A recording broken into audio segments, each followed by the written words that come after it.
rtfc.baconicecream.com. Hey everyone, this is Diabolik of Team RTFC and Bacon Ice Cream Productions. Today I have a Gauntlet video. I ran an Amber Amethyst Hyper Aggro Deck, the deck that won Galaxycon by Kate Calore. Put that together on Pixelborn and ran it through 10 games. And so let's talk about the deck. We got 3 copies of Cinderella, 4 copies of Lilo. Cinderella's there just to sing songs, and Lilo's there to quest for 2. Maleficent, again, questing for 2. 1 cost guys that can come out and hit the board and score you some points. Pascal is great because of the evasive if there's another character on board. LeFou, found him to be ink more often than not, but he does quest for 2, so he can come in clutch. Simba helps protect your characters. Madame Mim Snake is one of the bounce package characters to help protect things like Pinocchio from challenges back, or Lilo and Maleficent. Doc was probably the card I didn't utilize the most in the whole deck. Even Kate said she would consider cutting it. Arthur definitely won me a couple of games with his bounce ability. Madaman Fox, the rush was less of an issue, but the bounce is definitely great. Merlin Goat, the lore when he enters and leaves play is great. Merlin Rabbit, I found it situational to be good to draw the card, but most of the time if I was playing him on 4, I'd rather play something else. Befuddle to bounce my own cards back would have been good if I had used it that way. I usually use it as ink. Same with Be Our Guest. I didn't usually play it. I think I only played it once or twice out of these 10 games, but it definitely could help. And then Friends on the Other Side being, a draw mechanic that Cinderella can, sing and get you a couple of cards without really putting a big resource at risk. All in all, idea of the deck is to hit the ground with as many characters as you feel comfortable, but also being able to use the return to hand from Madame and Snake, Madame and Fox, and Arthur to bring them back to your hand and to protect them and replay them. I think the most frustrating thing for me was Pinocchio was 2 cost, because a lot of times I would have 1 ink available after playing Madame and Fox or something, and I just couldn't play Pinocchio back. But that's how the game works, right? It costs 2 for a reason. He quests for 3, and it's super powerful. So, but yeah, so we played 10 games across a variety of different types of decks. I will state on Pixelborn, I don't grind a ton, so my overall ranking is fairly low, so it's possible that I wasn't hitting a lot of big meta decks on the rank ladder just because I was so low on it. I did play a couple of Ruby Amethyst. I played a Steel Song deck. I did play against a Grandmaster in Game 3, but other than that, I don't know that it was a great snapshot of the whole overall meta, but it definitely was good to see how the deck worked in different circumstances. Didn't win all the games, but I ended up in a positive, with a positive record at the end of the gauntlet. So I also took the opportunity to make every match 4 minutes long, roughly, so that it'll be easy to skip through and also not make it a very long video. It should be about a 45 to 50 minute video overall once everything's compiled. So some things might seem really fast, and that's intentional just so we don't have to bog down with a lot of gameplay, especially on the long matches. So my first opponent that I played against is playing a Ruby Amethyst deck, I find, as we go through. So looking at my hand, I actually feel like that's probably a very solid opening hand. A couple of good 1-drops, couple of inkable things. No songs, really. I hadn't really seen the Befuddle in use yet, so I inked it, but I also was trying to protect the second color. One of the things I've been seeing is sometimes you can mislead your opponent if you can not let them know what your game plan is right away. So I gave that up on round 2 because I was like, well, I don't have much of a choice there. Go in quest with Maleficent, play 2 more characters. Now, knowing they're on Ruby, I have to keep in mind the Be Prepared and the Dragonfire. I don't know their second color yet. I now find out it's Amethyst. Seems like it's maybe an older version because I haven't seen a lot of deck lists with Dr. Felicitor in it. Or Felicite, I don't know how to pronounce his name. But I was, I'm intrigued because I wanted to see how this goes. I think that the other Befuddle, I'm going to quest because I'm at this point, I know Pascal is going to be protected. And if he wants to go in and take out one of my 2-drops, that's fine. He's not questing. And I'm in good position with 7-0 at this point. I also know I have the Madame Mim in my hand and the other Maleficent, so I feel very secure on this. Now, him playing Shere Khan, which I love that card, definitely, I guess I should have expected it, but I wasn't thinking about it. But him gaining 1 lore compared to I get to quest for a few more. I'm going to use the Arthur bounce to get back the Maleficent to protect her, and then I get to play the Madame Mim Snake to bounce the Arthur back to my hand, which stalls a little bit because he's 3 ink, but the fact that I had the 2 or bounce back the one Maleficent and was able to play the other one, I'm already threatening on board 6, which puts me at 19. If he doesn't do anything about it, he can't attack the Pascal because of the evasive, so he's got to do something to knock me down a little bit. They play the Maleficent to draw the card. They can't Dragonfire anything, so the best they're going to be able to do is quest. And I get the well played from my opponent. I know I'm going to need another turn, because I think this only gets me to 19. Unless I'm doing my math wrong. But the dock, I'm looking at it going, that was me doing math, I believe. And I did the math going, if they take those 2 guys out, that's fine. I'm still going to go up 7, theoretically, or 5 on the next turn, which gets me there. Plus the Arthur bounce will put me over the top. Could have inked the dock there. Maybe I was anticipating them using a Dragonfire on Arthur, but I don't think that I was worried about it because the 2, and they did it anyway, but the 2 Maleficents being protected means they're still going to quest for 4, plus the Pascal is going to get me to the 5, which is why I made that call there.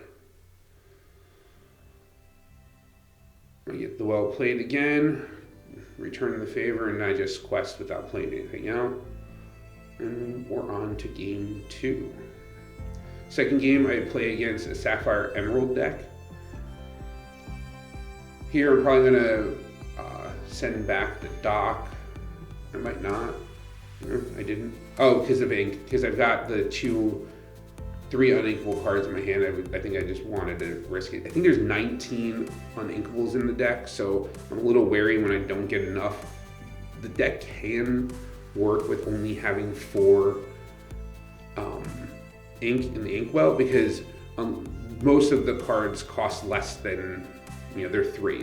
There's a handful of Merlin Rabbit and Merlin Goat are 4, but everything else is 3, more or less. So it just kind of helps you even out that curve. I did find it interesting that he inked the bell. I think he ends up inking 2 bells over the course of this match.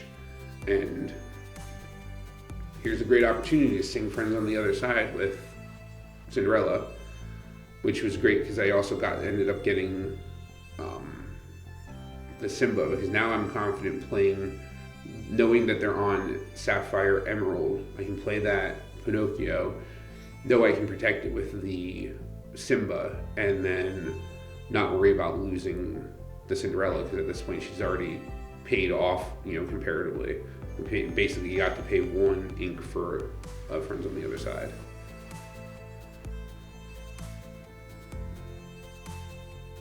Here I'm deciding, do I want to befuddle the Pinocchio back to my hand, or do I want to play the Simba? Do I use the Madame Mim to bring it out? So I choose the Simba to protect, get to play Maleficent, and then they're a little bit ahead on me because of the ramp from Mickey Mouse Detective.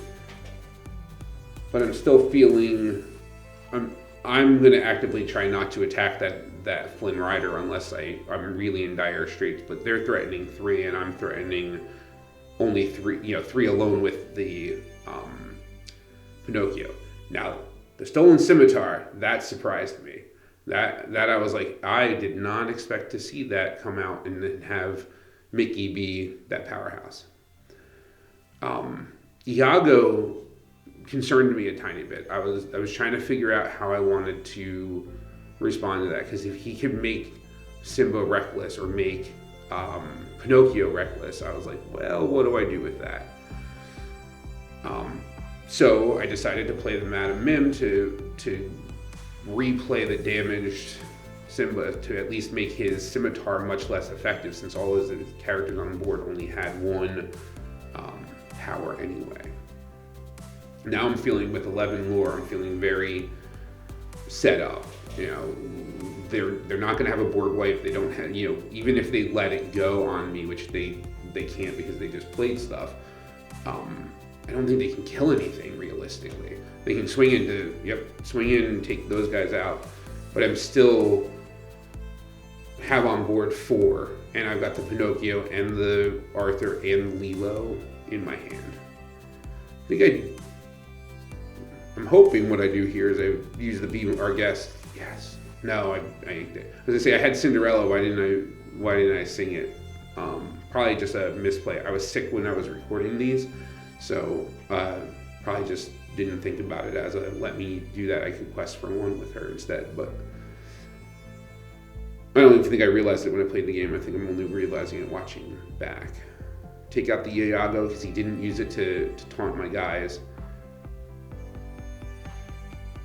And then Ave concedes. Third match, I go against a Ruby Amethyst again. Here I'm going to get rid of the 4-drop uninkable to get another uninkable. But it's Pinocchio, so at least now I know I've got a couple of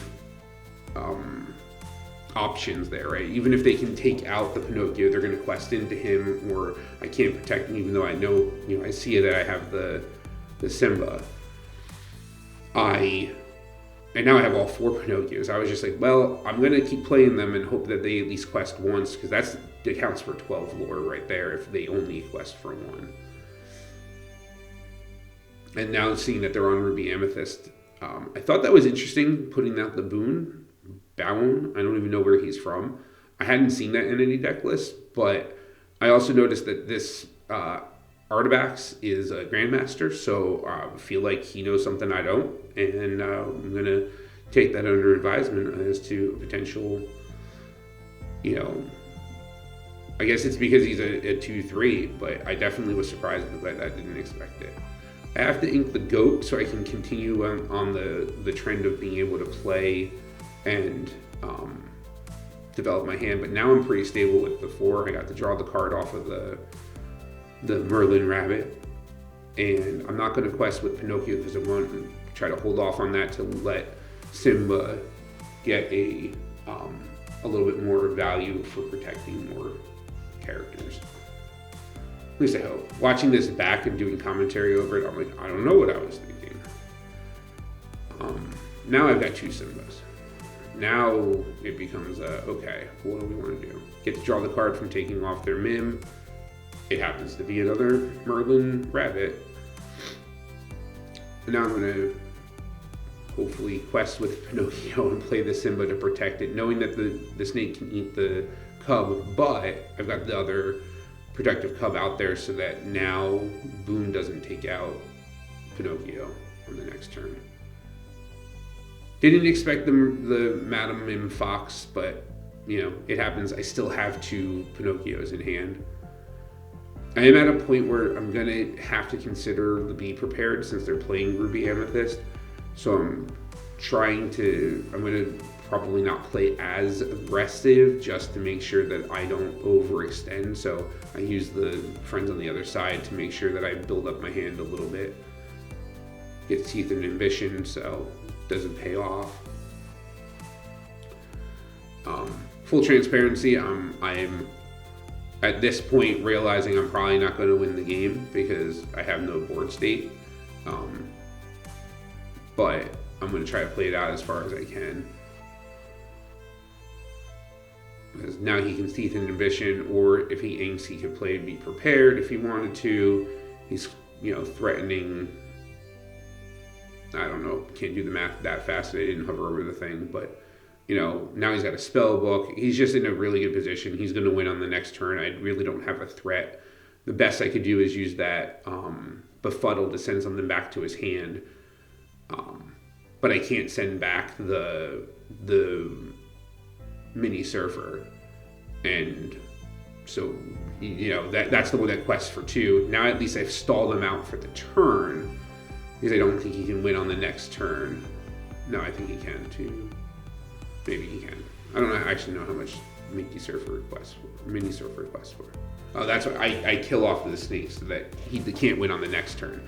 But I see the writing on the wall. I play it out and concede and move on to game 4. Game 4, I end up facing an Amethyst Steel deck, which I had played Zeph's version of Amethyst Steel with the mill combo package. So not knowing, I don't know right now what he's playing, but knowing that, I was kind of like, ooh, this could be interesting once I see what my opponent's playing out. So get the Lilo out. I'm probably not going to quest with her because the Captain Hook is there, but I was like, nope, I'm going to make him decide if he wants to take out my 2 quest character, because I can now confidently quest with Pinocchio and play the Simba. Didn't expect the other Captain Hook, but things happen.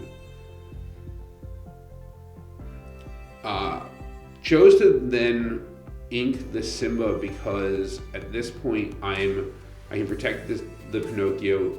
He can take out the Fox, but he's going to lose his Captain Hook. But I've got 3 Pinocchios in hand and the Arthur, so I've got a really good balanced target.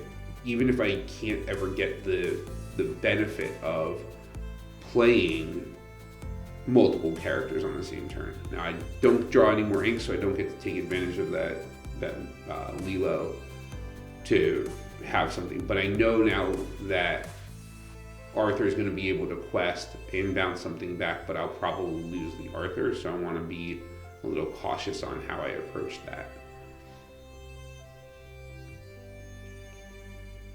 Play my Pinocchio, and pass. That way he can't use Fox to take out Arthur. So at this point he can smash, or I was worried about the Grab Your Swords, but I also felt okay extending that far because I had the other Pinocchio and the Lilo in hand, so at least I'm threatening 5 before I draw. Luckily he didn't have it, so that worked for me.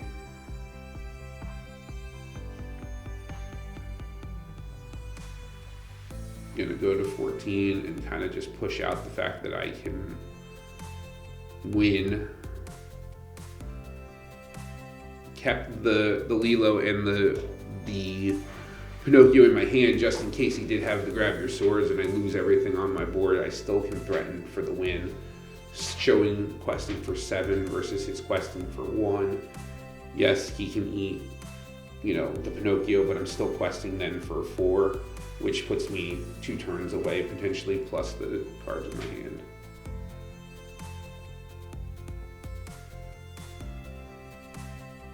And he does exactly what he should do, which is kill off the Pinocchio. He, I would call it ropes, I guess, because I used to play Magic. And I used Cinderella to sing the song, yeah. Put up the LeFou because he threatens for 2, which just helps me develop the board a little bit. Still worried about that Grab Your Swords, which is why I'm not playing the Lilo or the Pinocchio, just so I have a follow-up to it. But at this point, if he can't do anything about it, I still have 3. He's going to kill the one Cinderella, but I still have 3 on board, so he can smash, or he can. People are playing Fire the Cannons, but he'd take them out, but I feel like he played the Pinocchio thinking that it was going to keep LeFou exerted, but he didn't realize he had gotten rid of the one guy that could quest. Game 5, I'm up against an Amber Steel. I believe it's a Steel Song version. I think it's playing flutes, if I remember correctly. I wrote down my notes, but then didn't bring my notes with me to do the recording.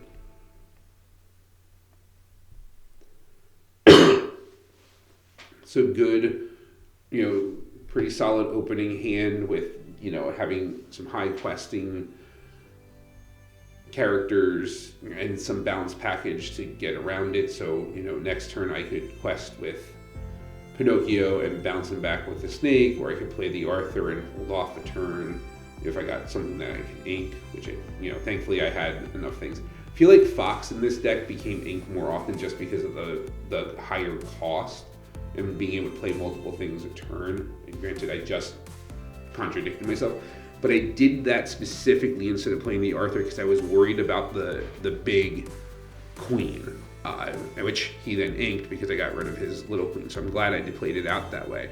But it definitely, knowing that characters can change and can shift into it, and understanding the meta and what card what things people have access to, definitely helps guide your decision making. Because now I'm looking at two Cinderellas and I'm like, well, I know they're playing Steel, I know that they're playing Amber. They definitely can shift into the big Cinderella and probably cause me a lot of problems, which, spoiler alert, I'm pretty sure they do. Plus side to speeding these videos up to 4 minutes is I don't have to watch myself lose for 25 minutes. And he does the shift to the Rockstar. He didn't have any ink to follow up on it. I guess it makes sense to me. I feel like in this version, I would have thought that the Surfer Stitch was a little bit better, but maybe it's this deck is a little bit more low to the ground with the Cinderellas and stuff. My first time playing Be Prepared, and I luck out and I get a Simba. Again, if I passed on the dock because it felt like the dock is kind of the least efficient card in the whole deck because you have to quest with him to then make something reduce. I played the Simba and didn't put him in protective mode because if he kills the snake, it's not that big of a deal to me, but I wanted him out there so I could protect the Pinocchio. We use the snake to attack into the Stitch so that if he does decide to attack into Simba, I ended up killing the Stitch anyway, but that was part of my thought process. I could make it so that if he attacks back, at least he's losing the Stitch. And then I get Cinderella. It's like, well, that's unfortunate. Play with my friends on the other side to draw some cards. I'm kind of eating that, going, can I take out the Cinderella with the snake on the next turn? But I protected as best as I could. We're in a pretty even race, and so with the flute out, I definitely am looking at this going, how good or bad could this be? But so I play it out because knowing he could grab your swords, and I would lose everything but the snake. But also I wanted to put enough pressure to be able to say, hey, here's enough to end the game, but it's not, right? I got to 7, which would bring me to 19, so recognize I'm not winning and concede to them. Game 6 is against Ruby Steel, which is another deck that I'm tinkering with.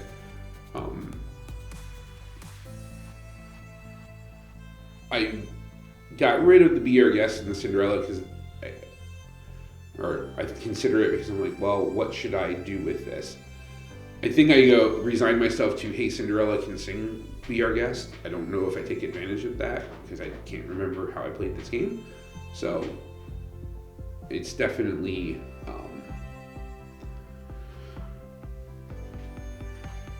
in retrospect, I would go, maybe I would play this differently. I do know how this game and like what the end result of the game is, but I don't remember all the details.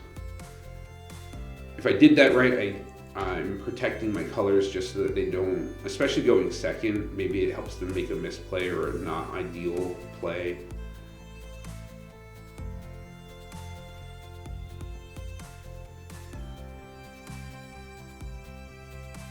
They have nothing on board that I'm worried about. If they had something, they're gonna rush in with it and smack the Lilo. And I decided that playing the Pascal might help just for the evasive. Maybe they have the evasive mini, but it would let me at least, you know, get in there and sneak in a lure or two before they have to commit to something to take it out.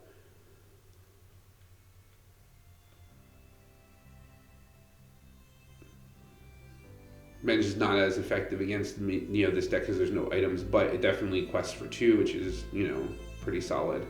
And knowing that Benja can take out a Lilo but isn't questing for 2 makes me feel like it's a better position to go.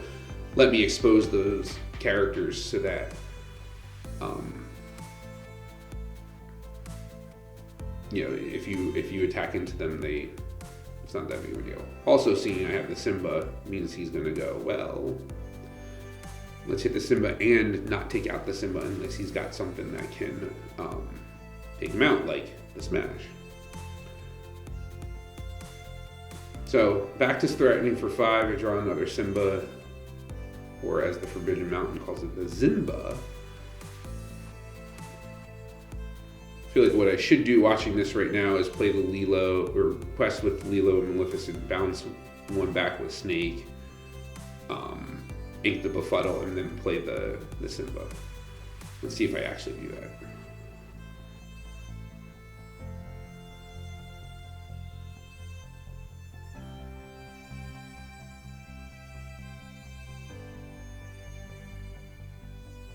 I feel like I'm thinking, and I'm like, what should I do? Yeah, that was a long think, Eric. What were you doing? Yeah. Come on.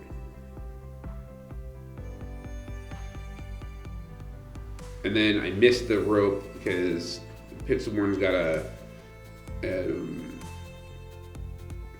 I guess a glitch right now where it's the timer shows up, but you actually can't play past, like, if it says 4, you can't play anything.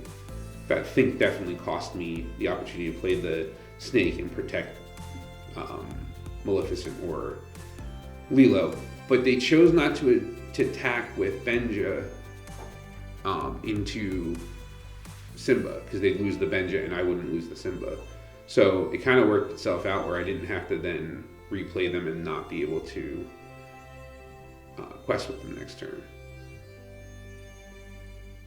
I mean, having the whatever her character name that can attack ready characters is great, except that she still had to deal with the Simba.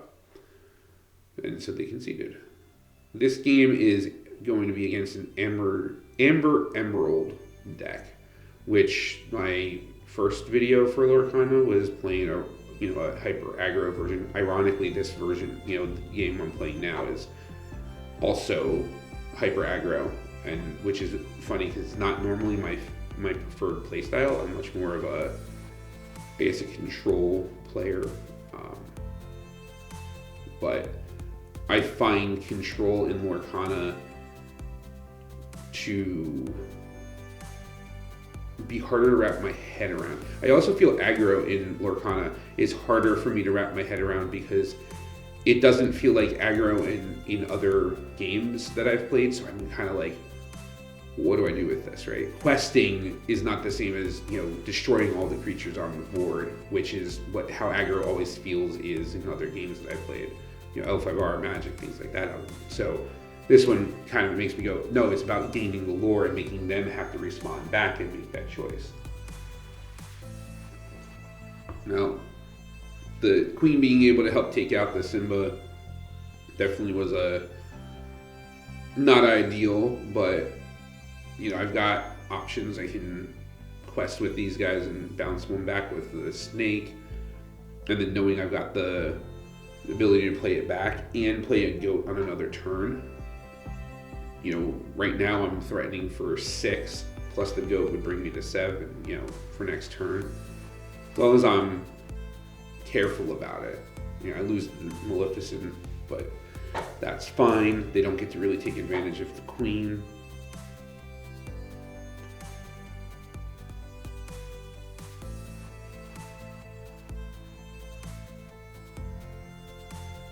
I took it cautious here because I think I'm deciding, do I use the snake to attack in? I know I can't win on the next turn, but I can take out that genie. But I decided to play it cautious so that I had a follow-up for the next turn. Questing for 5 will bring me to 16. Pascal doesn't really win me the game, so why put people forward? Mother knows best. Pinocchio back to my hand, best option you have, especially because you don't want to put the goat out, back to my hand and gain me the lore.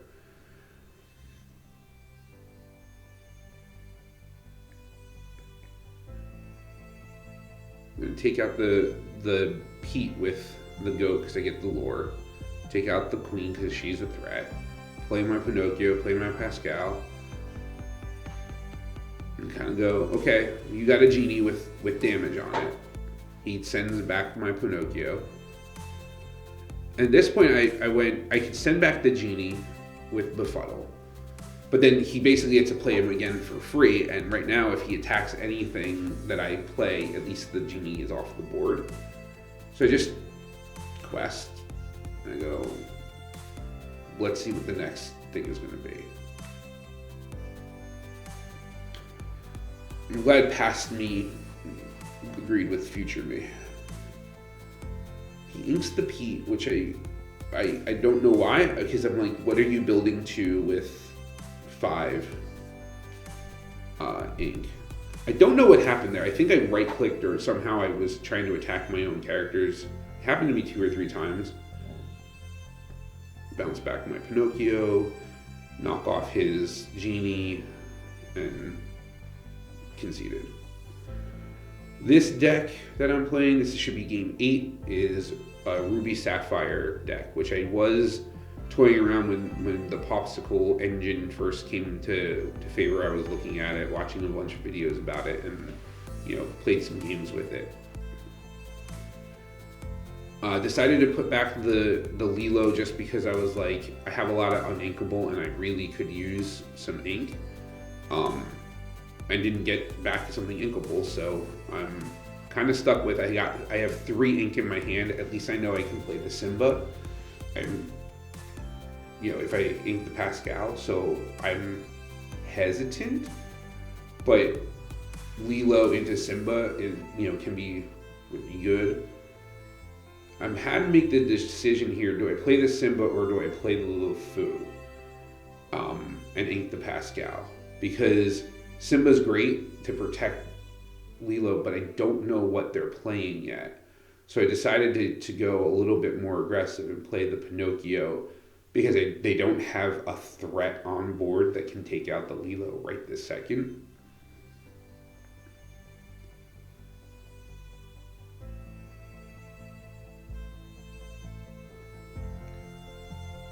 So far I know that they're playing Sapphire.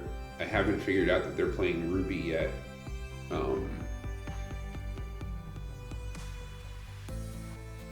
Because they've only inked and played blue cards, but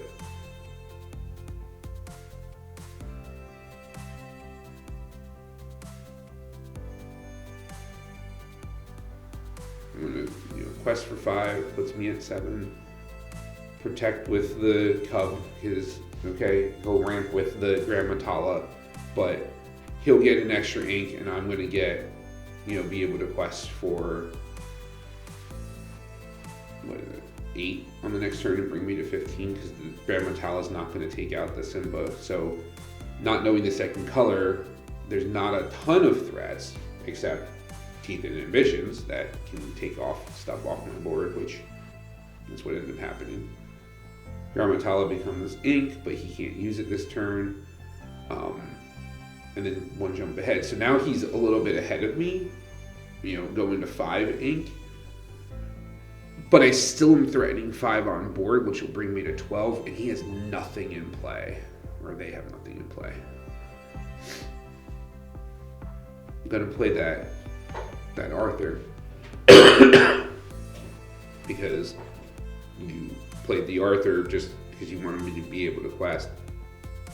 And at this point,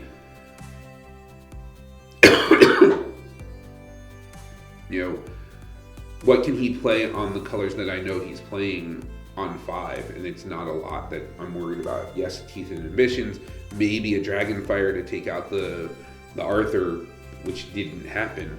But even if he took out the Arthur, I'm still threatening 5. So I've been feeling solid in my board choices. Now, in 2 turns, or using the Fishbone Quill, do I overextend and play into a Be Prepared? It's absolutely possible, because now he's at that ink level using the Fishbone Quill. But he also only has 2 cards, so, and no threats on board, and I get to run this whole process of quests, bounce, and Arthur's protected unless he's got an action to play.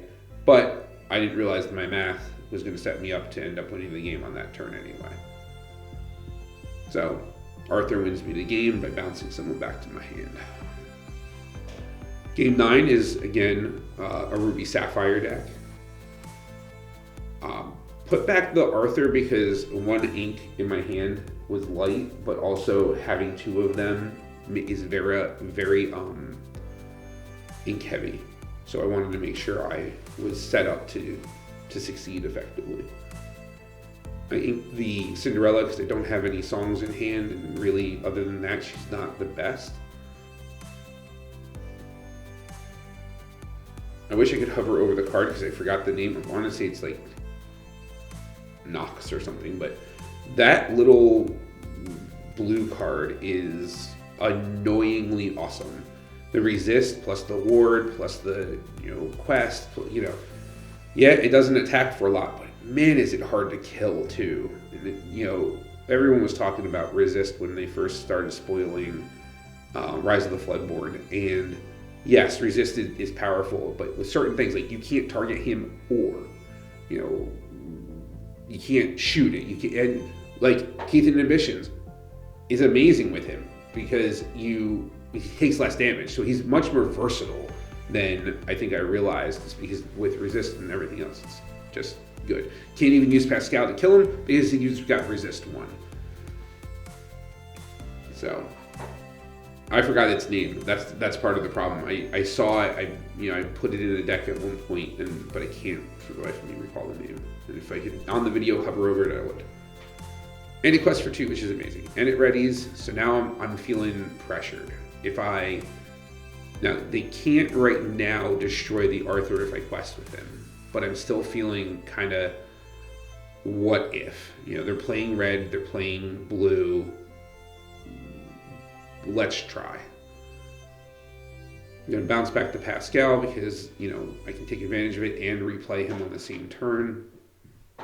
I'm threatening 5 lore on board right now. The Rush Queen, the Rush Queen, I was like, okay, but they still have to commit resources to take out the Simba. And now they have to make the decision, do you quest with the character, or do you attack Arthur and hope that you knock them down? I don't know why they used the Shield of Virtue on Arthur to ready them. I was just like, sure, let's go ahead. Let's quest with Pascal, bounce Pascal back to my hand with, yep, now, because that Fox was enough to take that character off the board. Replay the Pascal so I can bounce it back with the Arthur to gain back the extra, and then play the Pascal again by inking the befuddle. It was just, that Pascal got played so many times, and the threat is back. He again straightens my Arthur with the Shield of Virtue, which I'm not sure why. I used the Fox to sing Friends on the Other Side because I recognized that they're not going to take the Fox out and he couldn't attack, so why not? Play the Goat to gain the lore, play the Lilo because now I'm threatening the win, and then I get to play the Pascal again. I think I played that Pascal 6 times in this game. Lose Arthur because of the Maui. still threatening for 5, and if I do this right, I realize that the goat can kill the Maui, and he didn't have enough ink to ready him. And then the goat gives me back that last lure to win. The final game is game 10. Is going to be against Emerald Steel. Also messed around with Zeph's version of the mill deck for this, so I'm not 100% certain that this was a mill version, but it was definitely on my radar as a good combination. And I think in this game I misplayed, or I didn't realize that the Enchantress card has the reverse challenger ability, and there's going to be a point where I go, what? How did that happen? And that's my fault for not, Team RTFC, read my effing cards. I didn't do it. I was like, oh, yes. But that card in and of itself, right? I decided to quest with Lilo because the Enchantress can trade, and that's fine. But I should have read it and realized, sure, quest, let's see what ends up happening.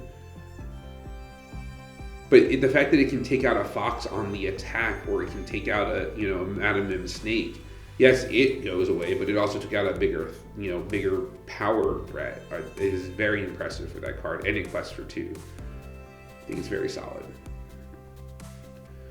I'm going to do some questing, and then I'm going to play the Arthur, because even though they can take out the 2 of them, I still feel pretty confident that I have some outs to play around with. Didn't expect the shooting gargoyle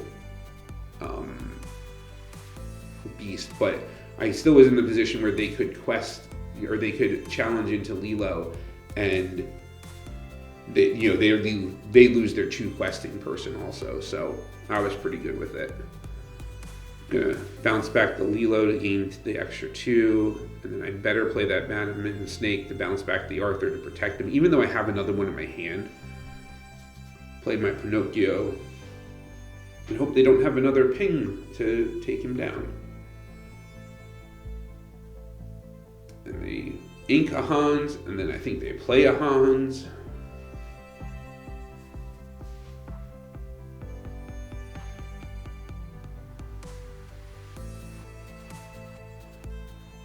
And now they can quest for 5.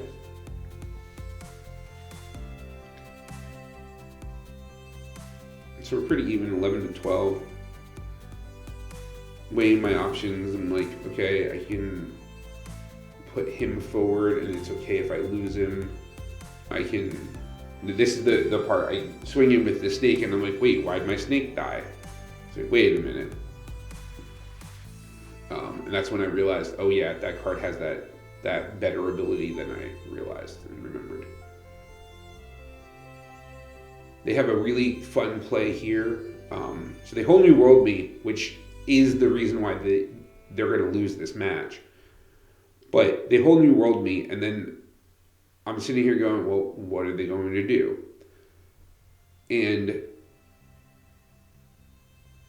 they can take out both my Pinocchio and my Lilo. But I'm at 5, and I've still got, Arthur. So I'm sitting here going, what can I do on this turn? And I realized that Arthur quests for 1. I had to do the math, and I think I sit here, now I've got a fresh hand, I can ink stuff. But I realized that if I play the goat and I have to do some math and thinking about it, he gains me the lore, brings me to 16, I quest, and then, hey, I win because of the goat and Arthur bouncing back.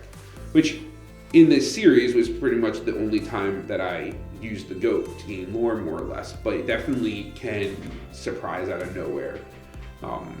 When you're not anticipating it, it definitely can surprise people and catch them off guard. And even if they are expecting it, there's little you can do with it, because when it comes into play, you get that lore, and then it's a outside effect. And then if they want to take it off the board, goat's just a very solid card. And I know there's conversations about, is it too good? I'm not going to weigh into that, because I'd like to hear some of the other arguments for it. But in my experience, having played it, it's benefited me. And it's hard to play against, but you can play around it. And I think that's kind of the end result is, if yes, you'll gain your opponent back a lore, but I think it's where it becomes the NPE situation, the negative play experience, is when it's non-interactive, so you constantly get into an opportunity to bounce things around, so your opponent doesn't have the opportunity to play anything to deal with it, is where people find that it's too powerful or it's not fun to play against. So all in all, that was 10 games. I ended up the series at a record of 8-2. It was a lot of fun to go through, and I really like the format, so I'm going to try to, if I can find the time to play 10 games, to try to do this on a weekly or bi-weekly basis and try to try out some of the other meta decks. I'm going to be straightforward. I will net deck stuff. It's honestly, I used to frown upon it a lot for myself, and it just helps when you don't have the time to sit there and play hundreds of games. Zeph recently had a video where he was talking about how he got to Grandmaster rank 1 because he just had the ability to grind almost 1,000 games. I'm lucky if I can play 10 games in the course of 2 weeks. So now, ironically, all of those 10 games, because I was sick, I played in one day, but it still took me a couple of hours to go through, because while I made them 4 minutes here, some of them were 25 minutes, some of them were, one of those games was 4 minutes and 15 seconds. So when I sped it up, it was very minimal speed up. But all in all, I hope you guys enjoyed the video. Please, if you can and you feel comfortable, subscribe, like, comment. I really want to get a Shere Khan deck going. I watched a couple of videos recently with Shere Khan and Steel. I had a rough draft of one that used like the Big Aladdin, the Teferi, and a couple other, when they attack, to gain a benefit, so that you can at least leverage the Shere Khan. If you're going to swing in and you're going to take damage, you also get another effect. So like Takab gains you lore, Aladdin gains you lore, stuff like that. And I was trying to leverage that with the Shere Khan bonus of, when you attack. But the recording got corrupted when I started it, so I just kind of shelved it, because the deck wasn't, I think I won 1 out of 3 games or 1 out of 4 games, so it wasn't like the best deck to play with. But I definitely feel like there's an opportunity with Shere Khan, hopefully in the near future, to kind of make him that ability, because that's another one. Use the Mauis to quest by attacking. It makes it feel like it's a game that I'm used to working towards. Like that's a trample kind of effect from Magic or something like that. But hopefully we'll see more often. I know Christmas is right around the corner, New Year's, so we'll see how my schedule plays out. But I'm enjoying playing the game and enjoying putting together videos. I want to shout out to my wife, who for my birthday bought me a Tourbox Pro controller to do video editing, and this has sped up my editing probably tenfold. If you don't know what it is, I'll put a link in the description. Hopefully I remember to do that, because it's going to be another day or two before I finish this video. But it's definitely, it lets me, macro stuff, but it's an amazing tool, and I know it's expensive, but I definitely feel like for me that was struggling with, remembering all the controls and not being able to, I like being able to be a little bit wireless, so needing to reach out to a keyboard, I had to attach a new keyboard or something like that. This is Bluetooth, it's great, and can't say enough about it. It's helping me be a better video editor, so if you're in that sphere, it's definitely an interesting pickup. It takes a little getting used to, but it's a lot of fun to use once you're used to it. So that said, thank you for joining, and look forward to you guys joining us on the next adventure. Team RTFC.baconicecream.com